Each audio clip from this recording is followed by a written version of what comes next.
Hello everyone, welcome back to our YouTube channel. Let's learn English.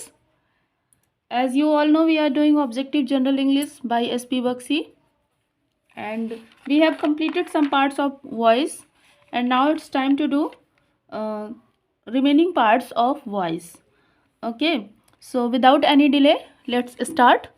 और channel को subscribe ज़रूर कर लीजिएगा और सब्सक्राइब करने के साथ साथ बेल आइकन को भी प्रेस कर दीजिएगा सो दैट आपको नोटिफिकेशन मिल सके और आप अपनी प्रिपरेशन को कंटिन्यू कर सकें.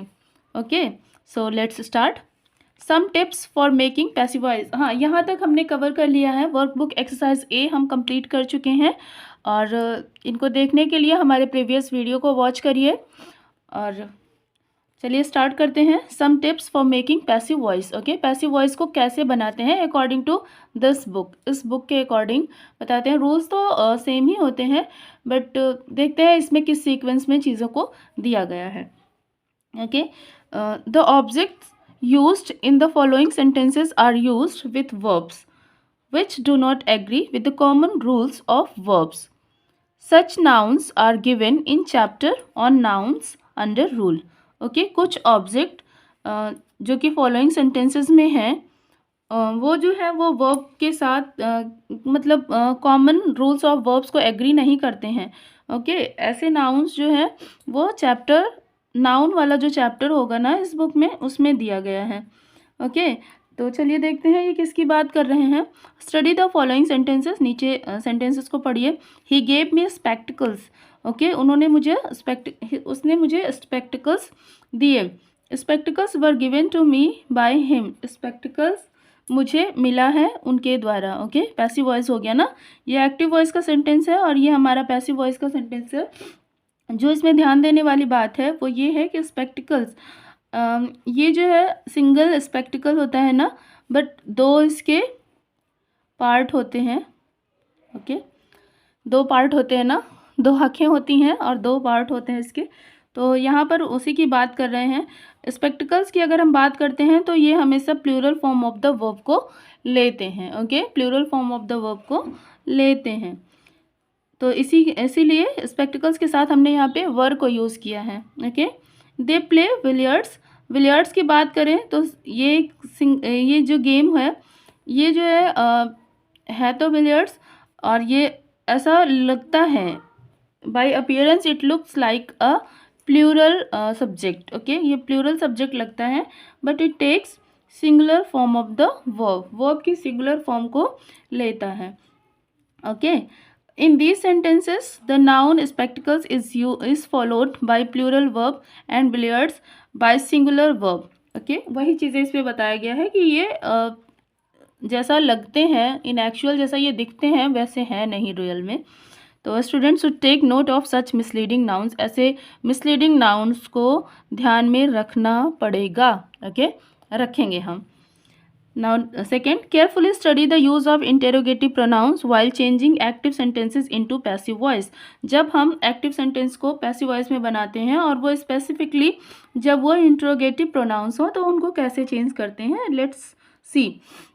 Which, what, etc. are placed as they are. हम which, what की बात करें अगर तो हम इनकी बात ऐसे करते हैं मतलब ये एक्चुअल में है ऐसा मानते हैं. ठीक है. However, when, what, which is used as a subject, it is changed into by what or by which. Who is changed into by whom and whom is changed into who. Okay, अब which, what ऐसे होते हैं जैसे कि ये actual में है. और however, when की बात अगर हम लोग इसकी बात करें what और which की बात करें is used as a subject. इनको as a subject यूज़ किया जाता है. It is changed into by what में चेंज किया जाता है, बाई विच में चेंज किया जाता है. Who is changed into by home. Okay, who co by home में और होम को हु में चेंज किया जाता है. What are you writing. Okay, let's see by example. What are you writing, आप क्या लिख रहे हो. What is being written by you. क्योंकि यहाँ पे आर है ना, प्रेजेंट कंटिन्यूस टेंस में है. हमारा जो एक्टिव वॉइस है वो प्रेजेंट कंटिन्यूस टेंस में है. और अगर हम इसका पैसिव वॉइस बनाते हैं तो कैसे बनाते हैं इसका पैसिव वॉइस बनाने के लिए इज एम आर को यूज़ करते हैं अकॉर्डिंग टू आवर सब्जेक्ट, हमारे सब्जेक्ट के अकॉर्डिंग हम चेंज करते हैं। और बीइंग आ जाता है एज अ हेल्पिंग वर्ब, और V3 तो सारे ही पैसिव वॉइस में V3 यूज़ होता है। ओके और यहाँ पे व्हाट को एज अ सब्जेक्ट माना गया है, what is being written by you. Okay क्योंकि यहाँ पर बताया गया है ना दे आर, जैसे एक्चुअल में ये हैं तो उनके अकॉर्डिंग ही चेंज करना है। What makes you angry, by what are you made angry. Okay इससे कंफ्यूज मत होइएगा कि बाई यहाँ पर पहले आ गया है, क्योंकि हम एज अ सब्जेक्ट यूज़ कर रहे हैं ना, तो यहाँ पर भी लगाया जा सकता है, मिस्टेक नहीं होगा। By what are you made angry. Okay next, who teaches you English, by whom are you taught English. Okay अब देखिए यहाँ पर मेक्स है और यहाँ पर टीचर्स है, मीन्स ये प्रेजेंट इंडेफिनिट टेंस में है ना, तो प्रेजेंट इंडेफिनिट के अकॉर्डिंग चेंज करेंगे। प्रेजेंट इंडेफिनिट का अगर हम पैसिव वॉइस बनाते हैं तो is am are as a helping verb use होता है और V3 यूज़ होता है, आपको पता ही है। तो यहाँ पर भी देखिए आर के साथ मेड यूज़ हो गया और यहाँ पर भी आर के साथ टॉट यूज़ हो गया है। whom are you teaching, whom are you teaching, किसको पढ़ा रहे हो, और यहाँ पर बताया गया है कि whom को हम चेंज करते हैं who से, तो by whom are you who is being taught by you। whom are you teaching, किसे पढ़ा रहे हो, तो who is being taught by you। Okay कौन तुम्हारे द्वारा पढ़ाया जा रहा है। Okay which girl helped you, कौन सी गर्ल ने तुम्हारी हेल्प की। by which girl were you helped, किस गर्ल ने, मतलब किस गर्ल के द्वारा तुम्हारी हेल्प की गई है। ओके इस तरह से हमारा सेंटेंस बनेगा। गर्ल के साथ वर यूज़ हुआ है, देखते हैं कैसे। By which girl were you helped, यहाँ पर कई सारी गर्ल्स होंगी ना, उनमें से किसी एक ने किया होगा, दैट्स वाई यहाँ पर वर यूज़ हुआ है। ओके नेक्स्ट,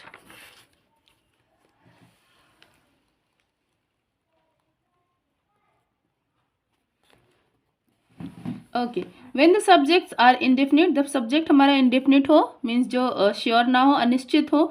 वेग प्रोनाउंस और नाउन्स, मीन्स कोई भी अस्पष्ट अनक्लियर ना प्रोनाउन या नाउन हो, तो it is not necessary to use them in passive voice as by somebody, तो ज़रूरी नहीं है कि हम समबडी को यूज़ करें, इनको हाइड कर दिया जाता है। जैसे कि somebody has picked my pocket, किसी ने मेरी पॉकेट काट ली है, पॉकेट कट कर लिया है, मतलब पॉकेट ले लिया है, पॉकेट मार लिया है। My pocket has been picked. Okay by somebody लगाने की यहाँ पर कोई ज़रूरत नहीं है। They will declare the result soon, वो जल्द ही रिजल्ट को डिक्लेयर कर देंगे। The result will be declared soon, इसको हमने पीछे अभी पढ़ रखा है कि किस तरह से समबडी को हटा दिया जाता है, क्योंकि इनको हाइड कर दिया जाता है। ओके इनकी कोई यहाँ पे इम्पोर्टेंस नहीं रह जाती है, कोई ज़रूरत नहीं होती है, इसलिए इनको हाइड कर दिया जाता है। Okay sentences beginning with negative indefinite pronouns are converted into negative passive sentences। अगर सेंटेंस बिगिन हो रहा है नेगेटिव इंडेफिनिट प्रोनाउन से, नेगेटिव इंडेफिनिट प्रोनाउन से अगर हमारा सेंटेंस स्टार्ट हो रहा है, तो जो पैसिव वॉइस होगा वो नेगेटिव सेंस में बनेगा, नेगेटिव सेंटेंस में बनेगा। Okay nobody can change destiny, destiny को कोई भी चेंज नहीं कर सकता है, तो ये तो यूनिवर्सल ट्रूथ है, तो destiny can not be changed. Okay destiny can't be changed V3। और कैन के साथ एक चीज़ ध्यान देते हैं हम लोग, देखते हैं जो भी कैन वर्ड है ना, इसके साथ हमेशा V1 आता है, दैट्स वाई यहाँ पर हमने V यूज़ किया हुआ है। ऐसा होता है, मीन्स हम V यूज़ कर देते हैं जो कि V1 का काम करता है, वर्ब की फर्स्ट फॉर्म का काम करता है, उसके बाद हम पैसिव वॉइस के अकॉर्डिंग पास्ट पार्टिसिपल फॉर्म को यूज़ करते हैं। Okay none saw her in the parlour, किसी ने उसे पार्लर में नहीं देखा। She was not seen in the parlour. Okay none जो कि हमारा निगेटिव इंडेफिनिट प्रोनाउन है, यहाँ पर भी निगेटिव इंडेफिनिट प्रोनाउन है और उसको हमने चेंज कर दिया है। कैसे चेंज किया है, हमने पूरा सेंटेंस ही चेंज कर दिया, सेंटेंस को नेगेटिव में बना दिया। Okay next, when principal clause is followed by a noun clause as object, जब हमारा प्रिंसिपल क्लॉज नाउन क्लॉज को फॉलो कर रहा हो एज अ ऑब्जेक्ट, तो क्या करते हैं, the passive voice is made as follows, तो पैसिव वॉइस इस तरह से बनता है। कैसे बनता है चलिए देखते हैं। People consider that he is honest, लोगों को लगता है, लोग सोचते हैं दैट ही इज़ ऑनेस्ट, कि वो ऑनेस्ट है। It is considered that he is honest. Okay it is considered, consider का कंसीडर्ड हो गया, और people consider means present tense की बात कर रहे हैं तो इट इज़ कंसीडर्ड हो गया। That he is honest, he is honest को एज यूजुअल ही लिख देंगे क्योंकि ये हमारा प्रिंसिपल क्लॉज है और ये प्रिंसिपल क्लॉज है और ये एज अ ऑब्जेक्ट फॉलो कर रहा है, ठीक है। ही is honest, that he is honest, ये हमारा ऑब्जेक्ट हो गया ना, कंप्लीट ऑब्जेक्ट है। और जो है, जो हमारा प्रिंसिपल क्लॉज है, हमने उसमें जो चेंजेस हैं उसमें हमने किस में किया है, कंसीडर में चेंजेस किया है, जो कि हमारा पैसिव वॉइस का काम कर रहा है। Okay, we hope that he will pass, we hope, अब हमें चेंजिंग जो करनी है वो किस में करनी है, वी होप में करनी है। दैट ही विल पास, ये हमारा ऑब्जेक्ट का काम कर रहा है, नाउन क्लास है जो कि object as a object use हुआ है, तो it is hoped that he will pass. Okay, study these verbs carefully, consider, believe, understand, suspect, report, say, claim, know, expect, allege, find, learn, require, suppose, appear, seem. They are followed by noun clause, okay, as object. ये noun clause को follow करते हैं, noun class का काम करते हैं as object में, okay. तो देखते हैं, ओके, तो ये तो इस रूल के अकॉर्डिंग है और इसको हमने समझ लिया है अच्छे से। And next, verbs with to object, कोई भी चीज़ अगर आपकी क्लियर नहीं हो रही है तो प्लीज़ कमेंट करिए सो दैट मैं आपकी प्रॉब्लम को सॉल्व कर सकूं और समझ सकूं कि आपको कहाँ पे प्रॉब्लम आ रही है। Okay, next, verbs with two objects, sometimes verbs are used with two objects in active voice sentence. कभी कभी ऐसा होता है ना, एक्टिव वॉइस सेंटेंस में दो ऑब्जेक्ट होते हैं, फिर हमें चेंज कैसे करना है, चलिए देखते हैं।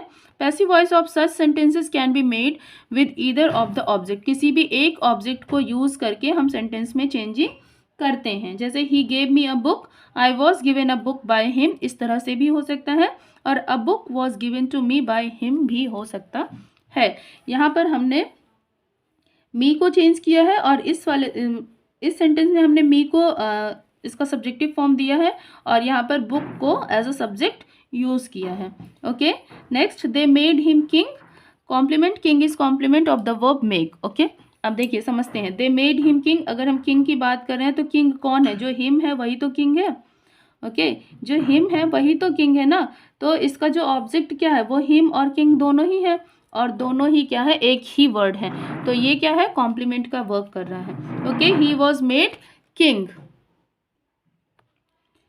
ओके, तो ही वॉज मेड किंग हो गया।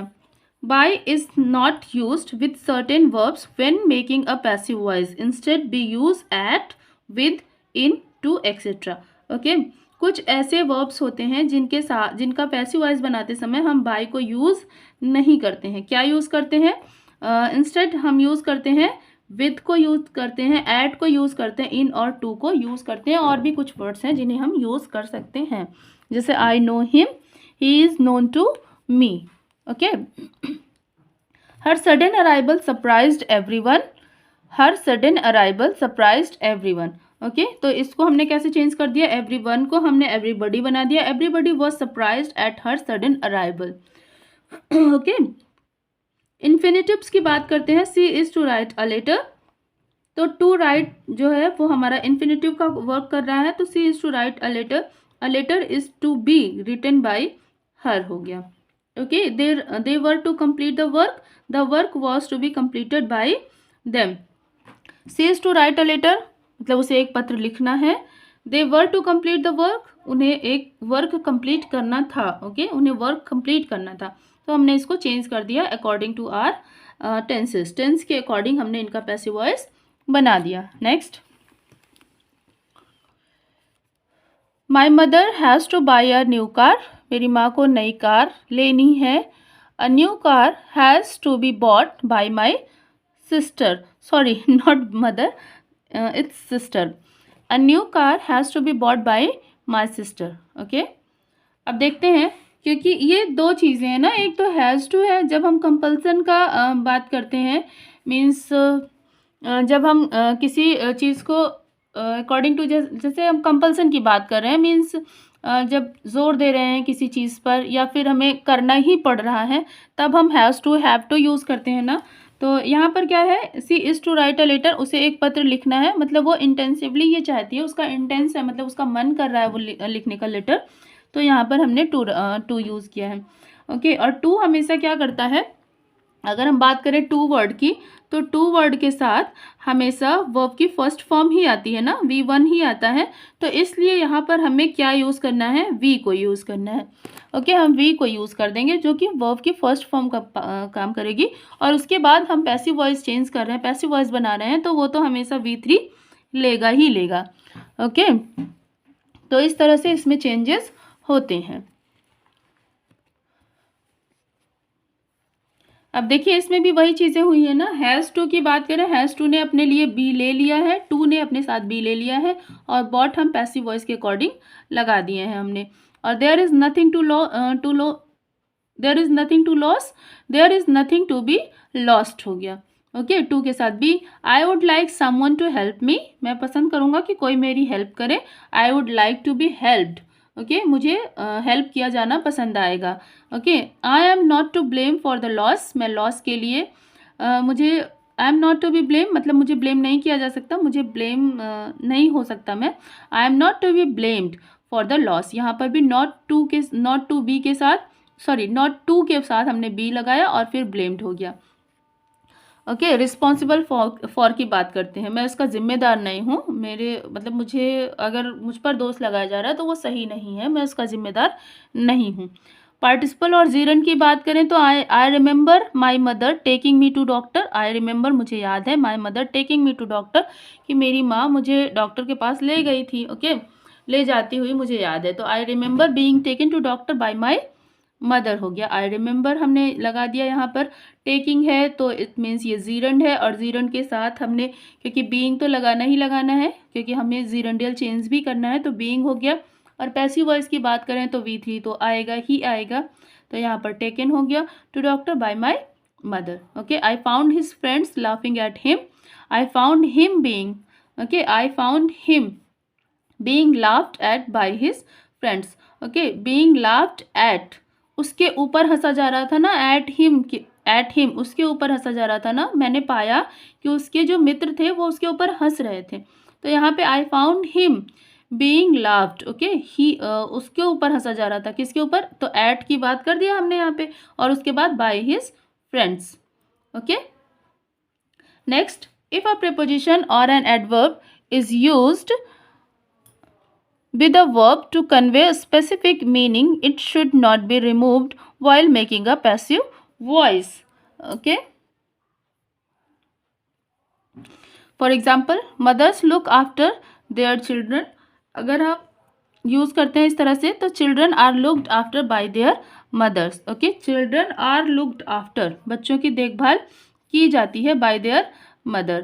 Okay, you should not look down upon the poor. You should not look down upon the poor. तो यहाँ पर क्या हो गया, the poor should not be looked down upon, मतलब उन्हें गलत नज़रों से नहीं देखना चाहिए, मतलब घृणित नज़रों से नहीं देखना चाहिए। Okay, the verbs let with, next है the verbs let, bid, make, help, feel, see, watch, hear are used with direct infinitive without to in active voice. Active voice में विदाउट टू इनको यूज़ किया जाता है। ये सारे वर्ड्स जो हैं विदाउट टू यूज़ किए जाते हैं एक्टिव वॉइस में, लेकिन जब हम पैसिव वॉइस बनाते हैं तो कैसे बनाते हैं, चलिए देखते हैं। In passive voice these verbs are used with infinitive to plus verb. Infinitive की तरह हम इन्हें यूज़ करते हैं with to. Okay, let is an exception, let जो है वो एक एक्सेप्शन है। Let is followed by direct infinitive, जो लेट होता है वो डायरेक्ट इन्फिनिटिव को फॉलो करता है, बोथ इन एक्टिव वॉइस की बात करें या फिर हम बात करें पैसिव वॉइस सेंटेंसेस की। आई वेड हिम गो, आई वेड हिम गो, मैंने उसे जाने दिया। He was bidden to go, okay, उसे जाने के लिए बाध्य किया गया। He was bidden to go. I have made her sing a song, मैंने गाना गवाया ना, I have made her sing a song, मैंने उससे गाना गवाया। तो she has been made to sing a song, okay, क्योंकि हैव की बात कर रहे हैं और यहाँ पर हैव के अकॉर्डिंग हैज़ हो गया, और बीन यूज़ किया, V3 यूज़ किया और मेड यूज़ किया। ओके, क्योंकि हैव और हैज़ के साथ तो V3 आता ही आता है, और आपको पता ही है जब परफेक्ट टेंस की बात करते हैं तो परफेक्ट टेंस में बीन को as a helping verb use करते हैं in our passive voice sentences. Okay, next, she let me go, उसने मुझे जाने दिया। I was let go by her, मैं उसके द्वारा जाने दिया गया। ओके, बहुत अजीब सा लगता है ना जब हम ट्रांसलेट करते हैं सेंटेंसेस को, बट अगर हम ऐसे समझे ना कि इंग्लिश को एज अ इंग्लिश ही यूज़ करें तो बुरा नहीं लगता है, तो चीज़ें बिल्कुल सही लगती हैं। Imperative sentences, command and order. When object is given, जब ऑब्जेक्ट दिया होता है तो कैसे यूज़ करते हैं? Let plus object plus be plus past participle in passive voice. Passive voice में पास्ट पार्टिसिपल को यूज़ करते हैं। ब्रिंग अ बुक, तो पहले क्या लगाया हमने? लेट, फिर हो गया ऑब्जेक्ट, ऑब्जेक्ट है हमारा अ बुक, उसके बाद बी और उसके बाद P, past participle means V3, तो ब्रिंग का ब्रॉट हो गया। Okay, turn Payal out, let Payal be turn out. Okay, next, moving to next page, which is B. When no object is given, जब कोई भी ऑब्जेक्ट नहीं दिया गया है तो सेंटेंस हमारा किस तरह से बनेगा? बिगिन द सेंटेंस, तो सेंटेंस कैसे बनेगा? तो हम पहले सेंटेंस के सेंस को समझेंगे कि कहा क्या जा रहा है सेंटेंस में, तो उसके अकॉर्डिंग चेंज करेंगे। You are ordered, commanded to लगाकर, ऑर्डर्ड या फिर कमांडेड लगाकर। जैसे go out at once means यहाँ पर ऑर्डर दिया जा रहा है, तो यहाँ पर हमने लगा दिया you are ordered to go out at once. अभी के अभी तुम्हें ऑर्डर दिया गया है कि चले जाओ। डोंट स्टे हेयर, यहाँ पर रुकना नहीं है, मत रुकिए, यहाँ पर बिल्कुल मत रुकिए, तो यहाँ पर ऑर्डर दिया गया, ऑर्डर के सेंस में आ गया है ना, तो you are ordered not to stay here. Okay, आपको ऑर्डर दिया गया है कि आप यहाँ पर रुक नहीं सकते हैं। ओके, इसी तरह से है आगे भी। परमिशन, रिक्वेस्ट और एडवाइस के लिए हम इनको किस तरह से चेंज करते हैं, इसको देखने के लिए watch my next video and channel को लाइक करिए। अगर कंटेंट अच्छा लग रहा है शेयर करिए, सब्सक्राइब करिए, बेल आइकन को ज़रूर प्रेस कर दीजिए सो दैट आपको नोटिफिकेशन मिल सके और आगे वॉच कर सकें ईज़िली आप। नोटिफिकेशन मिलेगा तभी तो वॉच कर पाएंगे ना। तो मिलते हैं नेक्स्ट वीडियो में, तब तक के लिए कीप लर्निंग। Thank you.